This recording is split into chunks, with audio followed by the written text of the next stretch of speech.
মোমের এই viral cherry ফুল বানাতে গিয়ে আমি কি কি ভুল করছি আর সেই ভুলগুলো আপনারা যাতে না করেন সেটাই শেয়ার করবো। চলেন। ইতিমধ্যে বাংলাদেশে সবার বানানো শেষ, একমাত্র আমি বাকি আছি। আমি আসলে অপেক্ষা করতেছিলাম সবার গাছ থেকে জইরে পড়বে, আমি যদি সেইখান থেকে করে নিয়ে এসে ফ্রিতে বানাতে পারি। সেটা যখন ভাগ্যে জুটলো না, অবশেষে নিজেই টাকা দিয়ে মম কিনে নিয়ে আসছি।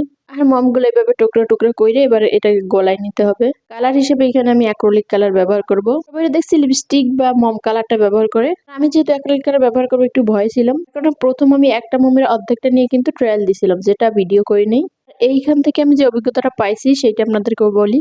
কালার ব্যবহার করার ক্ষেত্রে অবশ্যই বেশি করে কালার ব্যবহার করা লাগবে, কারণ মমটা গলার পরে যে কালারটা দেখা যাবে সেটা মনে হবে অনেক ডিপ, কিন্তু ফুলটা বানানোর পর ফুলটা একদম হালকা হয়ে যায়। তাই রংটা একটু বেশি ব্যবহার করা লাগবে। এই যে দেখতে পাচ্ছেন আমার একদম টকটকা লাল, কিন্তু ফুল বানানোর পরে দেখবেন কিভাবে হালকা হালকা পিঙ্ক হয়ে যাবে। ভাই ভিডিওতে আমরা যেরকম একদম লাল লাল দেখি, কিন্তু কালারটা রিয়েলি ওভাবে আসে না, একটু হালকা গোলাপি আসে।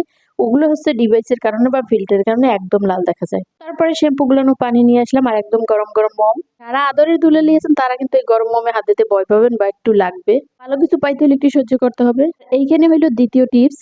অনেকের দেখি একবার মোমের মধ্যে চুবাইয়েই ফুল বানায়, সেটা কিন্তু ফুল কখনোই হবে না, ভেঙে যাবে। এখানে 3 থেকে 4 বার পানির মধ্যে দিয়ে দিয়ে লেয়ার দিতে হবে। লেয়ারটা একটু বেশি দিলে ফুলটা একদম হার্ড হয়, তখন একটু ডালের সাথে সেট করলে ইজিতেই সেট হয়ে যায়, ভেঙে পড়ে না। ফুলটা সেট করার সময় 3 আঙ্গুলের মাঝে যে ভরাট অংশটা থাকবে ওইখানে সেট করতে হবে।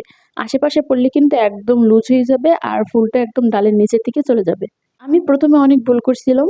এই যে দেখো কতগুলো ফুল, আরো অনেকগুলো ফুল নষ্ট হয়েছিল। তারপর এটা একটা ফ্লাওয়ার বাসের মধ্যে সেট করে দিব। আর এটা করতে গিয়ে আমি 3 থেকে 4 বার গিয়ে গিয়ে গরম করে নিয়ে এসেছি, শুধু জমে যায় বারবার।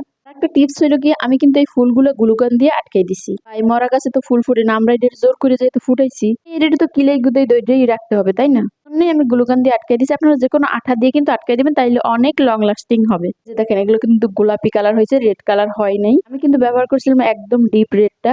তো যাই হোক, আজকের ভিডিও এই পর্যন্ত। সবাই ভালো থাকবেন, আল্লাহ হাফিজ।